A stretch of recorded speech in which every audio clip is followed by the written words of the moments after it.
as we're going to learn straight from the Supreme Pontiff of Hinduism himself.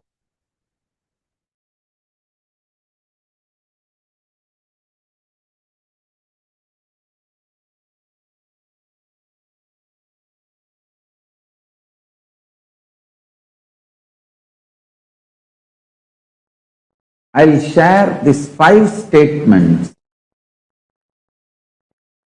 Ask all questions about these 5 statements and have Vakyartha Sadas for next 48 hours. Literally you will get enlightened. You will manifest powers just by doing Vakyartha Sadas on these 5 statements. I will now express that 5 statements. First statement, listen. If there can be second, there is infinity. If there is a second fish, the possibility for infinite fishes is there. If there is a second cow, the possibility for infinite number of cows are there. If there is a second human being, the possibility for infinite number of human beings are there. If there is a second for anything, it is infinity. The possibility for infinity exists. This is the first statement. Second, please listen carefully.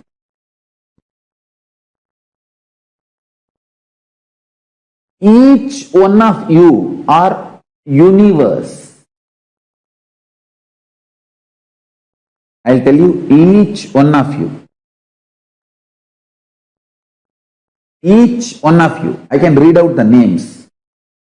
Banu, Sri Lakshmi Devi Neni, Uma Balaji, Vedaswarupananda, Dinesh Rathore.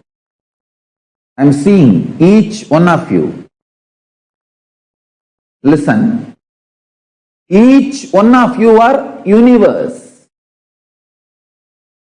This is the second statement. Understand?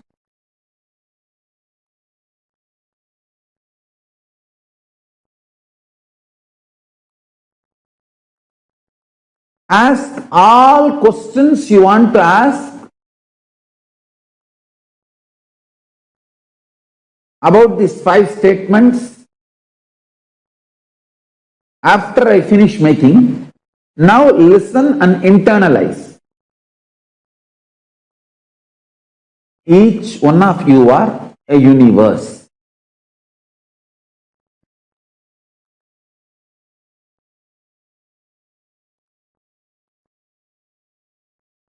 Third statement. All of you have the seeking for something unique only you have. All of you, deep in your heart, believe there is something unique only you have. And seek that. Search for that. Try to discover that. Try to find that. This is the third statement. Listen, all of you, by your nature, by your simple existence, you are searching for what is unique in you. What makes you the ultimate, unique, which nobody else has, only you have. All of you have confidence that there is something only you have, others don't have. And all of you are seeking what is that. This is the third statement. Listen.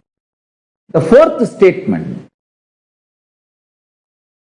What is in you that is seeking Your uniqueness, that is unique, means your consciousness is unique only for yourself. Fourth statement, your consciousness is unique only for yourself. Now, listen to the second statement. Each one of you are universe. Listen to the fourth statement. Your consciousness is unique to yourself, which no one has it. Now listen to the fifth statement. Listen to the fifth statement. This can make you enlightened just like that. Just by doing Vakyartha. Listen to this fifth statement.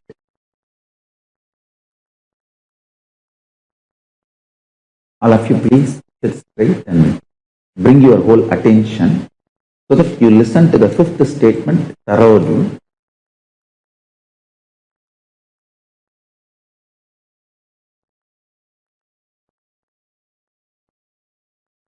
Each one of you are universes. You have your consciousness which is unique, which no one else has, only you have. The unique consciousness you have is only one, and universe you have is infinite. This infinite and this one is one and the same. The multiple multiverses, only one consciousness you have, are both one and the same. Listen to the fifth statement.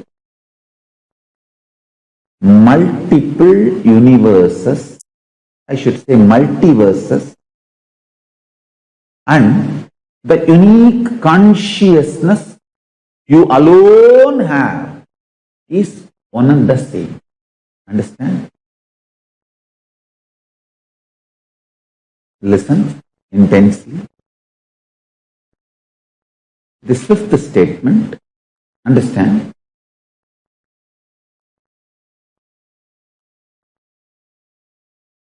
Just this 5 statement, if you understand, you don't have death.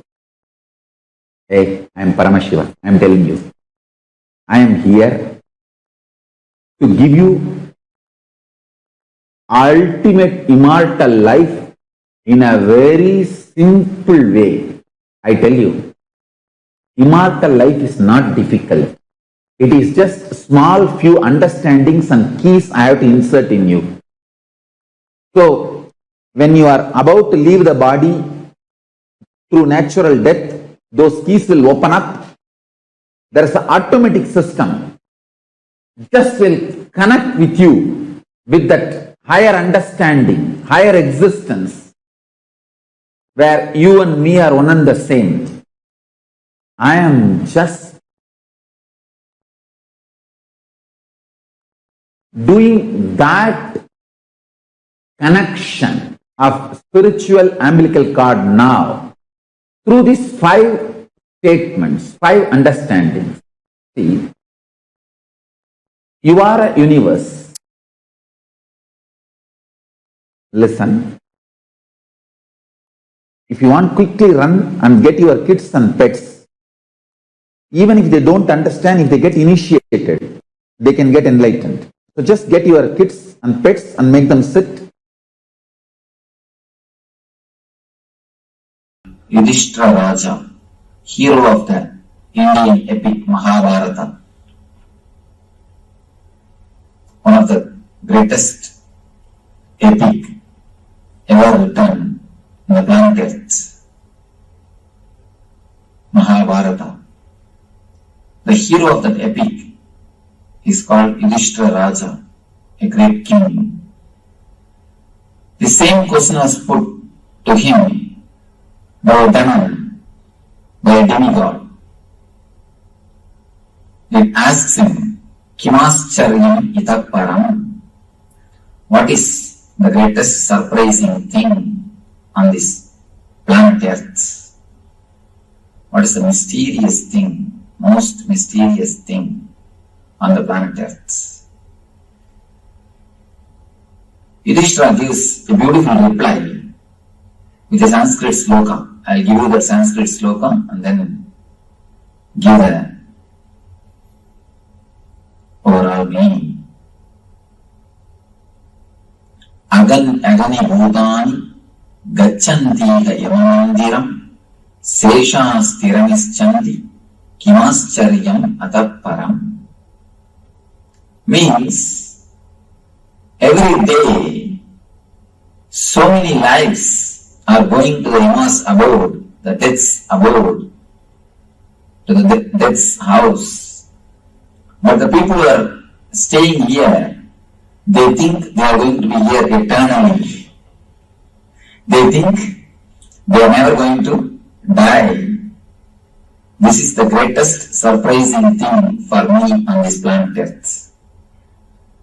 After seeing every day so many people dying, so many deaths happening, again people continuously believe, feel and live with the idea that we are not going to die. Our life is not going to end. For us, it is not.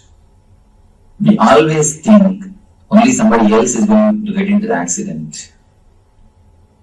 We always think only somebody else is going to die. This is the greatest mystery. Death. Death is the greatest mystery. Mystery of all the mysteries. Your understanding about death plays a major role about your understanding about the life. Your understanding about death plays a major role on the concept or understanding about life also. According to me, it is your concept about death based on which you really live. Only based on that you really live.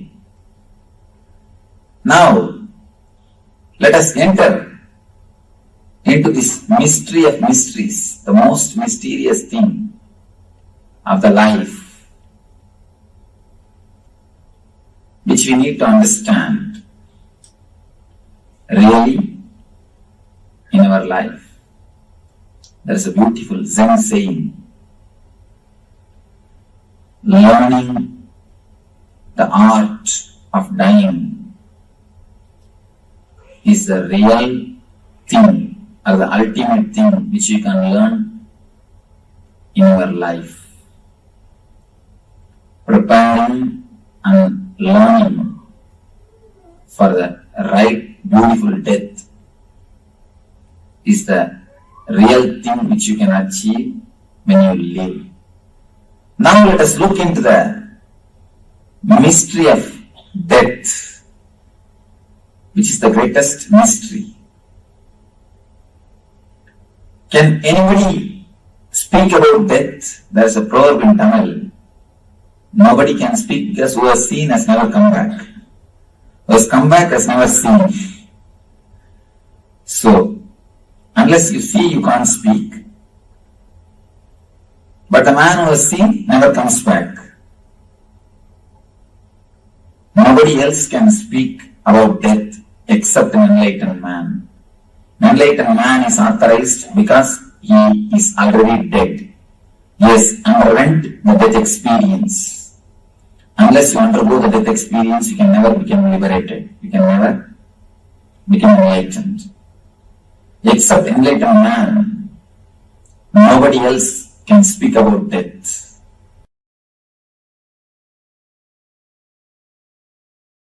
Listen, from the right context and understanding there is no such thing as death.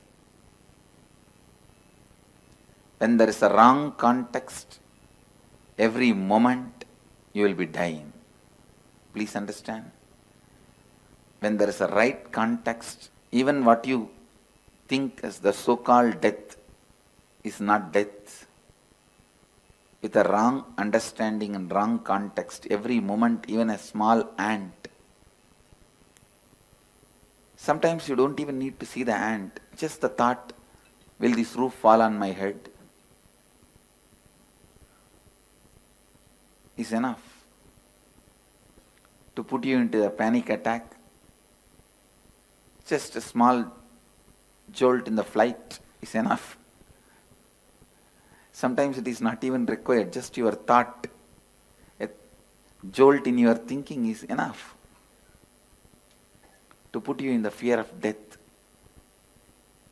and make you go through death. First thing you need to know about it, first thing you need to know about death is the actual happening has no significance at all. Imagination about the happening plays all the chaos, havoc in your life. Please listen. Actual happening has no significance at all. When I make this statement, I am responsible for it. Please listen. With all my integrity and authenticity, to Mahakala, Kala Bhairava, I am making this statement. Actual incident, what you think as death, at one day, you will suddenly disappear. Your body will be taken and burnt or cremated or buried, disposed. After that, you won't exist in the form you are existing now. That is what is actual incident. You call it as death. It has no significance. Please understand. It is nothing but a job change, profession change or career change. It has no significance. Just like you change your jobs, change your career, change your profession, sometimes change the city you are living in, sometimes change your spouse, sometimes change your house, you just change your body. I know. Immediately you say, no, that means too much. Listen. Please listen. The incident really has no significance at all.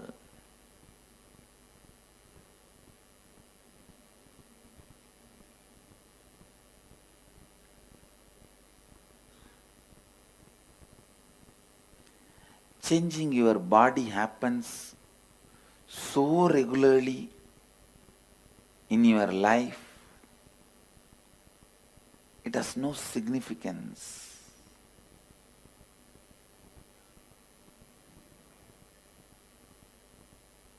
Just today morning when we were walking towards satsang, I was with one of my Gurukul kid who was in the Gurukul. None of my Mahants and Sri Mahants are able to recognize him because he has grown so tall. They were trying to identify who he is. And when I explained, they understood. Understand, body changing has no significance. It is regular phenomena. Then what is that? That makes death so frightening, fearful. Listen. It is cleaning of all the memory. Please listen. There is only one thing in the death actually happening which you are not seeing during the life. That is you forgetting the whole memory. Cleaning of all memories. But I tell you, that is the beauty of death. Never try to demystify that. Because just like once in a while you need stomach cleansing, stomach washing, once in a while you need all the memories getting cleansed. You get the fresh slate, you get the fresh life, you get the fresh energy, you get the fresh space.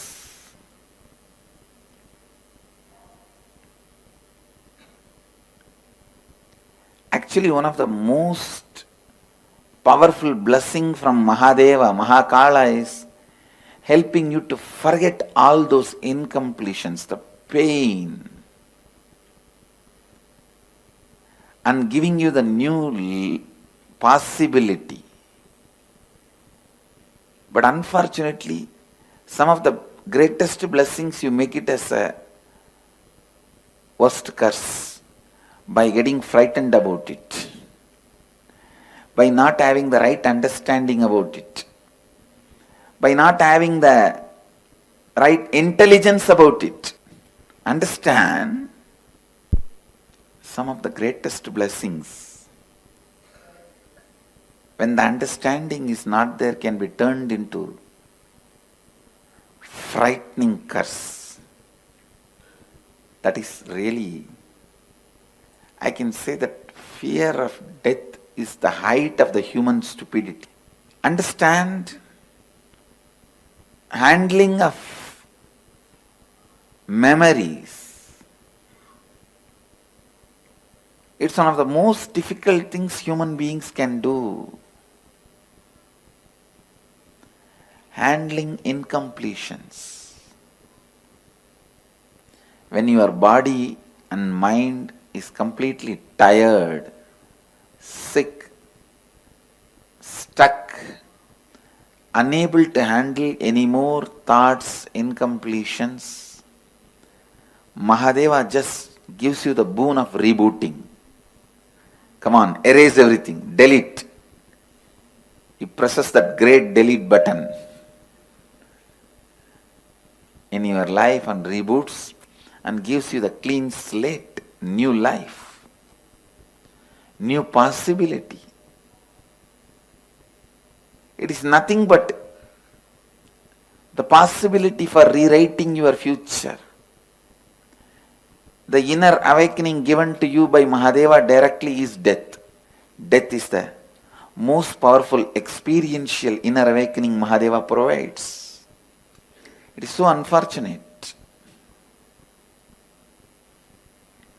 One of the biggest blessing human beings think as a curse or a situation they need to handle. Please understand. Before he takes away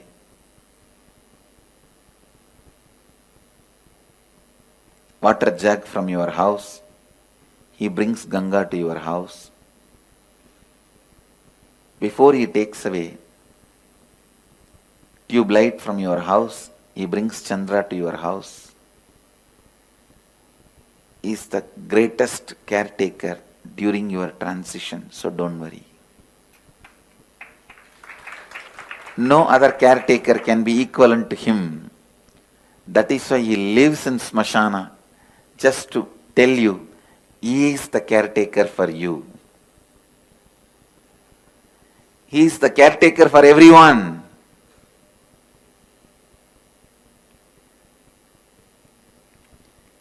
He is the greatest caretaker attending to all the beings in the transition.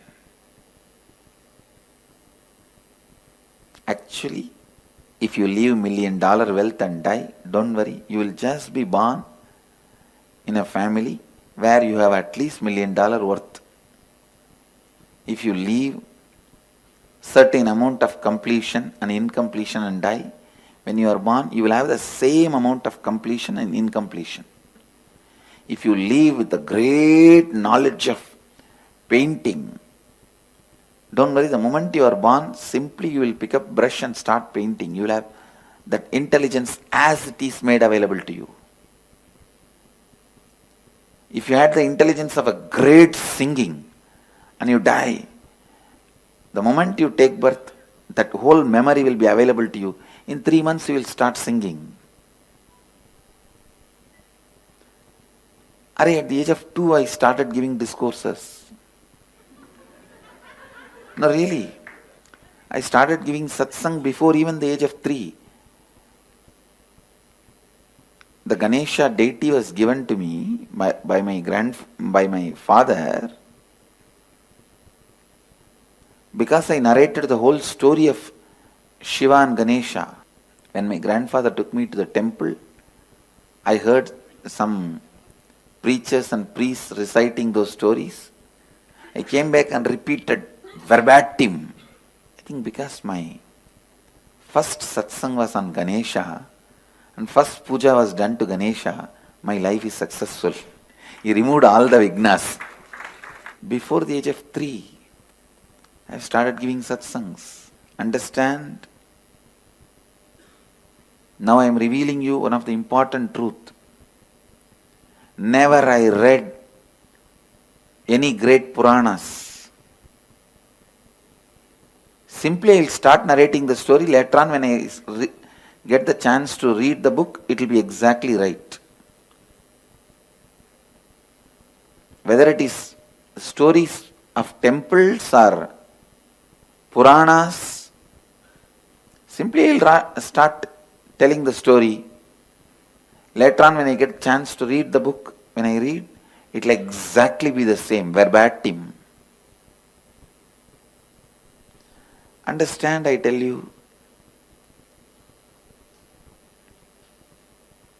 if you had so much of intelligence to write a book and great knowledge about yoga or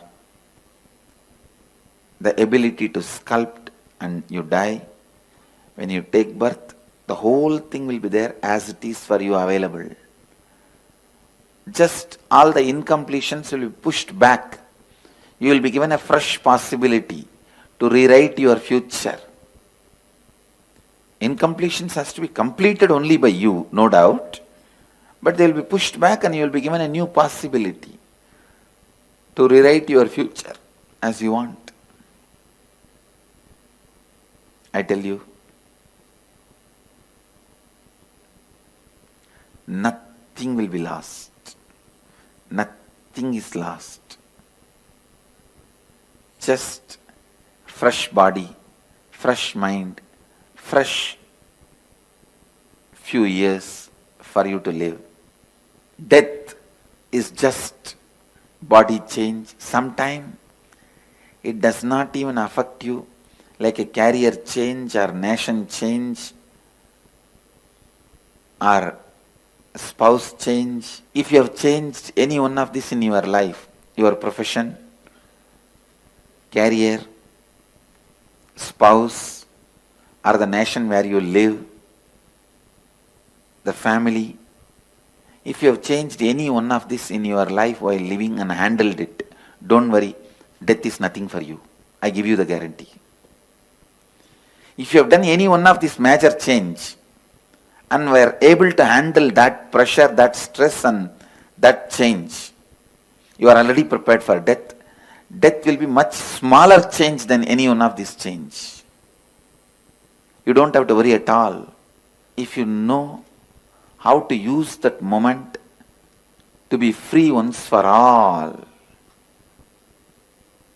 you are the most intelligent person.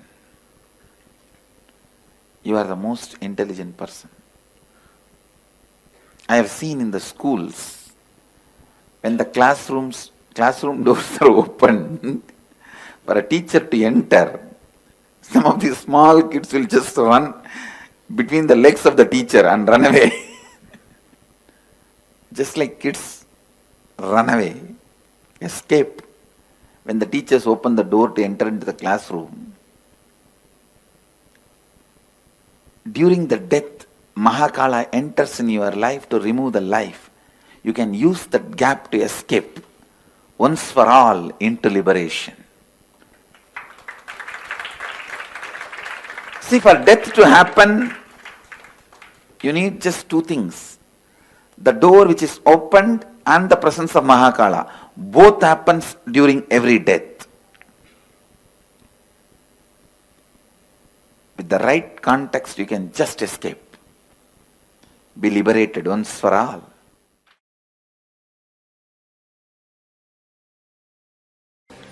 Time makes an important decision about the levels of your desire and fear.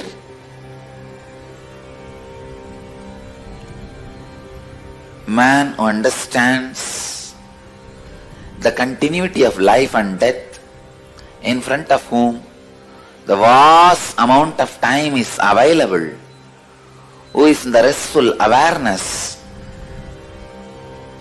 with the understanding the vast time is available in front of them, who is not driven by the concept of losing time, is Kala Bhairava. When you relax in the restful awareness of the vast time is available in front of you, time becomes your friend. Making time your friend is going beyond time, going beyond death. Then you become Kala Bhairava. Just a simple understanding. Just like birth, dream, waking, deep sleep, death are all different phases of life. Sleeping, dreaming, waking up, all three are part of same life. If you are conscious, same way, dying, rebirth, the gap between death and rebirth are all part of same life if you are super conscious. Awaken to this truth. Your birth, your death, your gap between birth and death are all part of same life.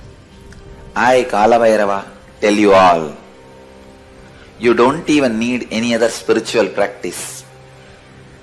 Listen, your life, death, rebirth, gap between life and death, birth and rebirth are all part of your same life. It is not end or restart. This one truth can relax you, put you in restful awareness. You don't need to hurry about your desires, about your greeds. Cosmos is flowing towards you. You are flowing towards the cosmos. You don't need fast track. The moment you understand you don't need fast track because you have vast time in front of you.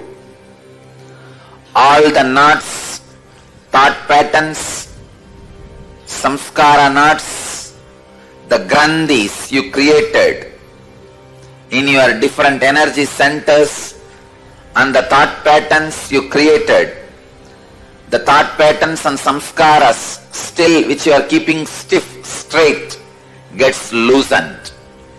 The moment thought patterns, samskaras get loosened, they lose their grip over you. You live enlightenment. O human beings, remember this one truth. Kala Bhairava, out of my compassion, tremendous love, I am sharing this very sacred secret, the basic important truth with you all, O humanity, listen. Your life, your death, the time between life and death, the time between death and rebirth are all part of same life. Do not be afraid. Nothing will be taken away from you, and you do not need urgency rushing towards any of your goal, greed. You do not need to have fear and escape from any of your fears, anxiety. Neither your greeds nor your fears as urgency of time. Relax from the urgency of time.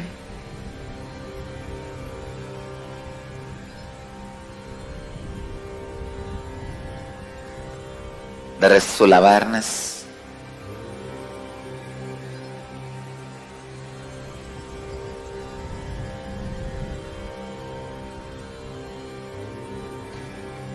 Which comes when you relax from the urgency of time.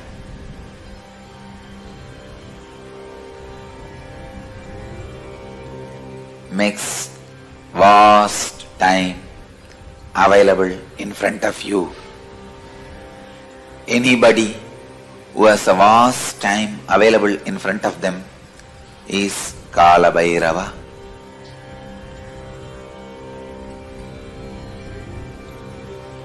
Every one of you can become Kala Bhairava when you relax from the immediate urgency of time, when your greeds can't create desire in you, when your fears can't create anxiety in you, you are free from time. The vast time is available in front of you. With the vast time available in front of you, your greed cannot make you urgent. Your fear cannot make you disgraceful. Your fear cannot frighten you. Your greed cannot make you desireful. O human beings, contemplate on this great truth again and again and again.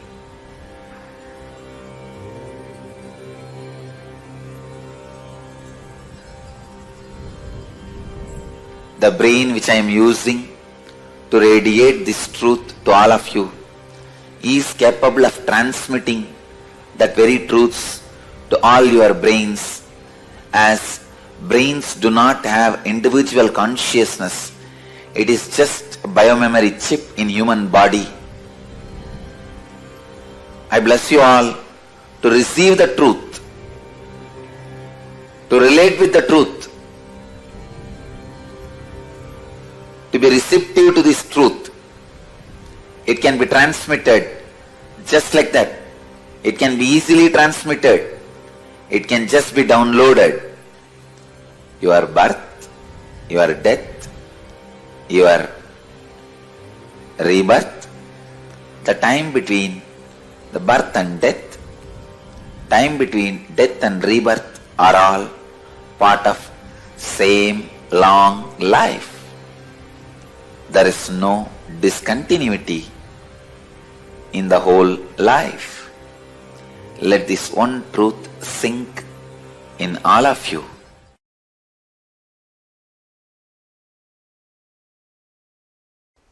After death, there is only one suffering. You will suffer. Oh God, it is such a simple thing. Why did I suffer my whole life thinking that this will be a suffering? That will be the only suffering. You would have taken many decisions thinking your death is a suffering. Because of that fear, you wouldn't have lived many things. That will be the only suffering you will have when you leave the body. When you leave the body, oh God, such a simple thing. Missed my whole life thinking that this will be a huge suffering. It's like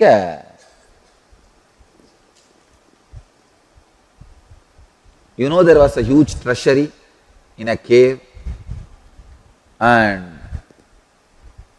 but you have been misinformed that entering the cave will be highly dangerous. You may bleed unto death and all that. But suddenly, somehow, by mistake, you are lost in the forest and you walk this way, that way. Finally, you cross a thorny bush, get scratched all over the body, but small wound, not dangerous, not like death or huge. Thorny bush, and here and there your body is scratched and you will have a little bleeding, but you reach that cave. What will you think? Oh God, only these few thorns. What a foolish idea I was in. I thought I'll literally die if I reach this cave. But now I realize it is only just few thorns, nothing more, nothing else.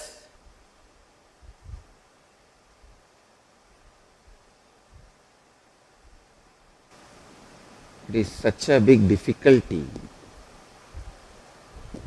only in mind. I tell you, when you cross death, you will have this exact mood.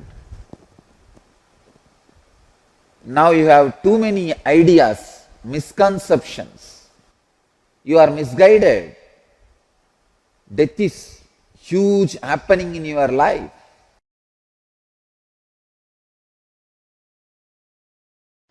I tell you,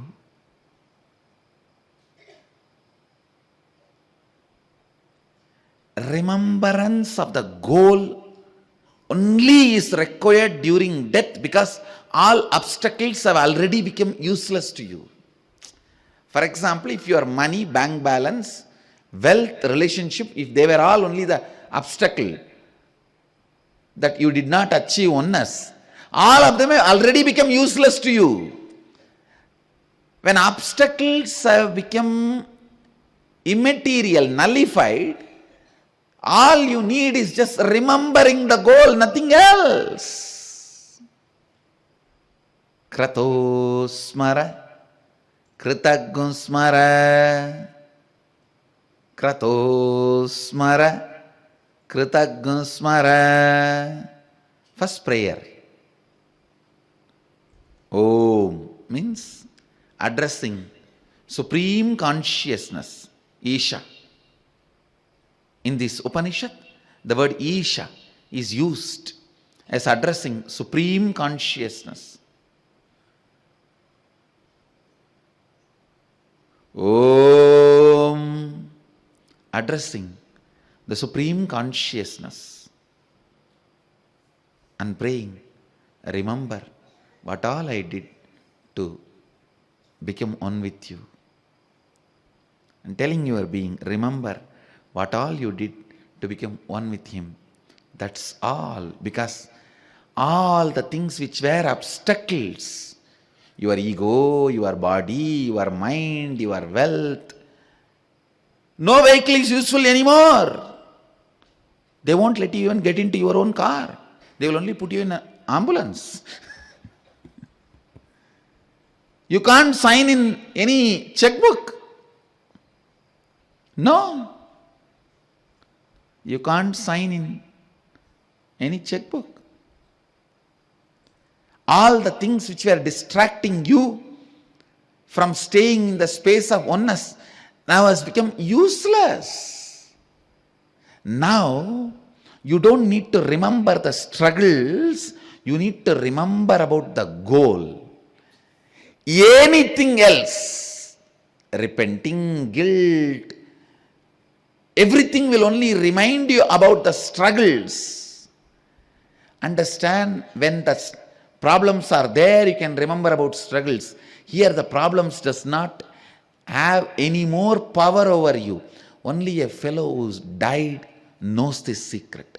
I know for sure this Rishi achieved enlightenment through death experience.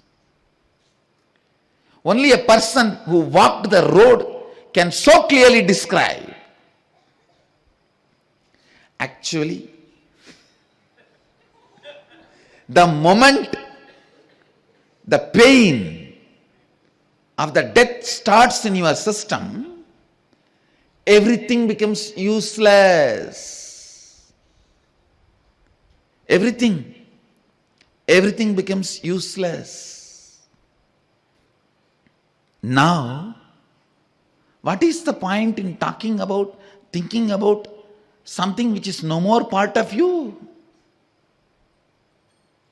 The only thing you need to remember is the goal. The goal.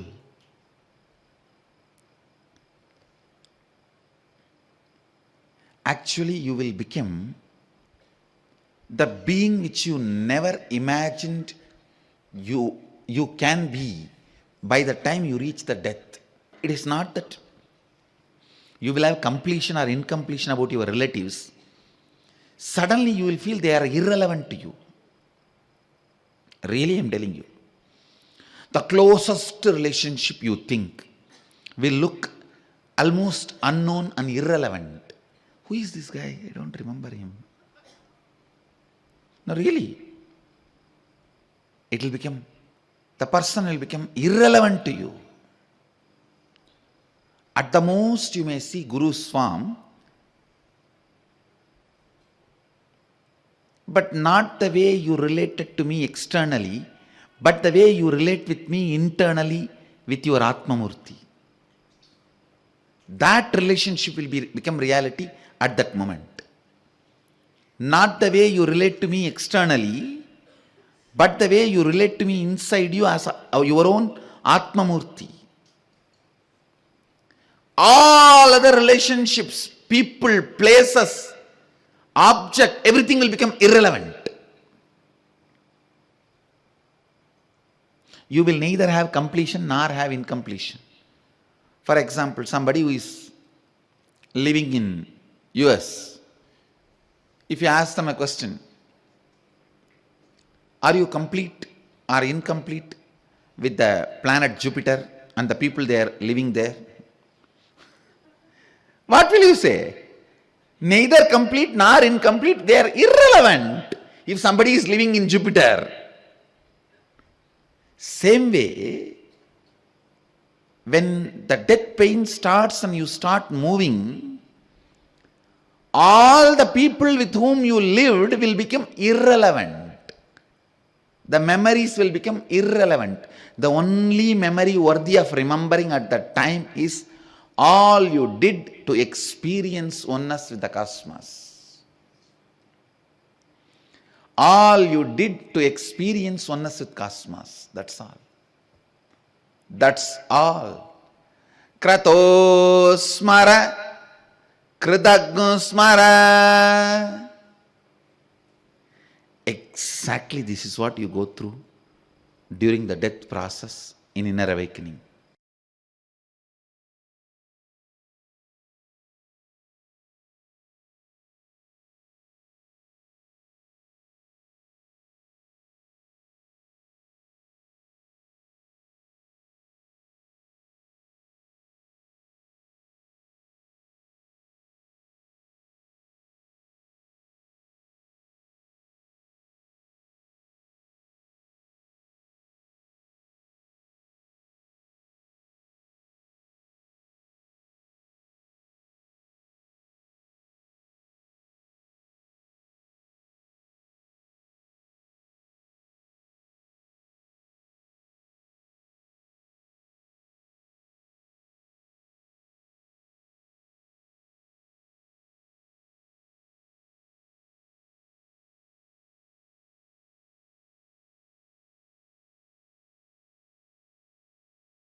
Yes, the fear of death.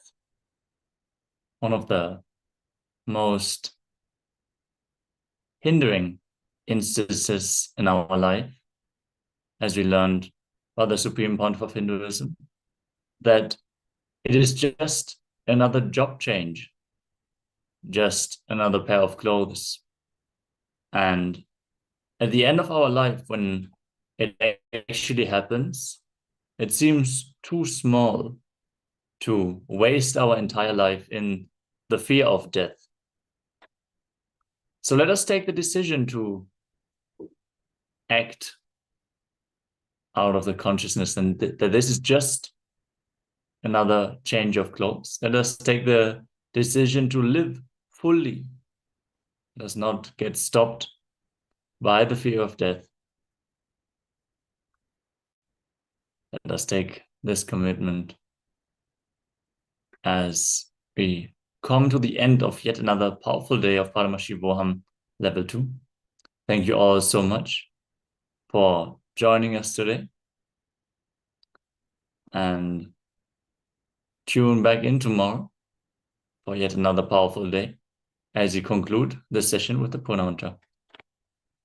Om Purnamadav Purnamidam Purnat Purnamudachyate Purnasya Purnamadaya Purnameva Vashishyate. Om Shanti Shanti Shanti. Hari Om Tatsat. Sarvam Bhagavat Shri Nithyananda Paramashiva Paduka Arpanamastu. Om Nithyanandam. Thank you all, Nithyanandam.